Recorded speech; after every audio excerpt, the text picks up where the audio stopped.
India से ये waste की तरफ ये है सीरिया, और सीरिया के अंदर जो पॉपुलेशन है वो 74% सुन्नी मुस्लिम्स की है और 16% यहाँ पे शिया मुस्लिम्स रहते हैं। तो कहने का मतलब ये है कि सुन्नी पॉपुलेशन जो है वो मेजोरिटी में है, लेकिन मेजोरिटी में होने के बाद भी सीरिया में जो गवर्नमेंट है वो बशर अल असद जो कि एक शिया मुस्लिम है उनकी है, और उनकी पार्टी के अंदर जो इंपॉर्टेंट पोजीशंस है उस पे भी जो लोग हैं वो शिया मुस्लिम्स ही हैं। तो देखिए पहला क्वेश्चन ये है कि ऐसा हुआ क्यों। तो देखिए ईयर 1970 में अभी के जो प्रेसिडेंट हैं सीरिया के बशर अल असद, इनके फादर हाफिज अल असद, इनका जो था वो सीरिया की मिलिट्री के अंदर काफी स्ट्रांग होल्ड था, और जो सीरियन एयरफोर्स थी उसको भी ये हेड करते थे। तो इन्होंने क्या किया कि 13 नवंबर 1970 को तख्ता पलट करके अपने आप को सीरिया का प्रेसिडेंट डिक्लेयर कर दिया। अब ये प्रेसिडेंट तो बन गए थे, लेकिन इनको बहुत ही अच्छे से पता थी ये चीज कि सीरिया के अंदर जो मेजॉरिटी है वो सुन्नी पॉपुलेशन की है, तो देर सवेर कभी भी सुन्नी लेड पॉलिटिकल पार्टी पावर में आ सकती है। तो इन्होंने प्रेसिडेंट बनने के बाद से ही अपनी पावर को और मजबूत करना स्टार्ट किया, और सीरिया के जो सुन्नी मेजॉरिटी वाले इलाके थे वहां पर इन्होंने बहुत ज्यादा ध्यान दिया,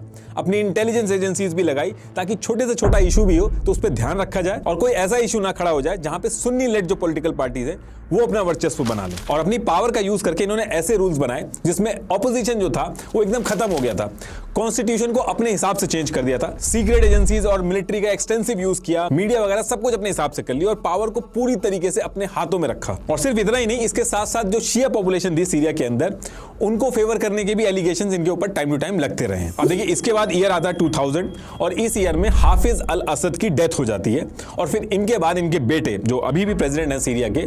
बशर अल असद, ये सीरिया के प्रेसिडेंट बनते हैं।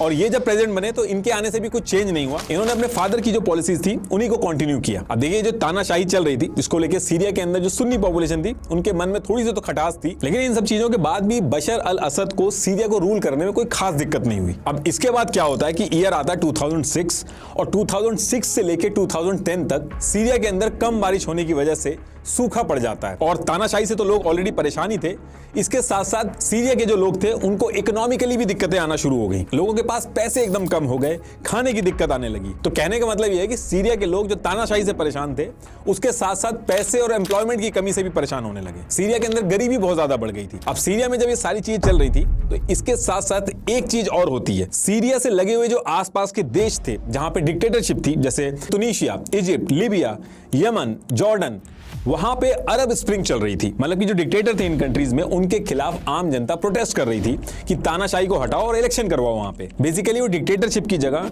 डेमोक्रेसी या फिर फ्रीडम की मांग कर रहे थे। और ये जो इन देशों में प्रोटेस्ट चल रहे थे कोई नॉर्मल प्रोटेस्ट नहीं थे, इनका बहुत बड़ा इंपैक्ट पड़ रहा था अरब कंट्रीज के अंदर, जिसकी वजह से जितने भी डिक्टेटर थे वो बहुत ज्यादा डर रहे थे। जैसे लीबिया में गद्दाफी को मार के इलेक्शन वगैरह करवाए गए, तुनीशिया में 23 साल से रूल करने वाले तानाशाह बेन अली को भी देश छोड़ के भागना पड़ा, इजिप्ट में 30 साल से रूल कर रहे हौसनी मुबारक जो थे उनको भी अपनी कुर्सी छोड़नी पड़ी, जबकि इन्होंने बहुत ज्यादा ट्राई किया कि प्रोटेस्टर्स वगैरह जो थे उनको रोकने के लिए इन्होंने मिलिट्री टैंक वगैरह तक रोड पे उतार दिए थे, लेकिन उसके बाद भी ये रोक नहीं पाए थे। ये इस तरीके से लोग इकट्ठा होकर जगह जगह प्रोटेस्ट कर रहे थे अगेंस्ट हिज गवर्नमेंट। तो रीजन में डिक्टेटर जो थे वो डरे हुए थे। अब ये सारी चीजें जो सीरिया के आसपास के देशों में चल रही थी, तो ये जो न्यूज थी ये सीरिया के अंदर भी पहुंचती है, रेडियो के थ्रू, टीवी के थ्रू, न्यूज़पेपर के थ्रू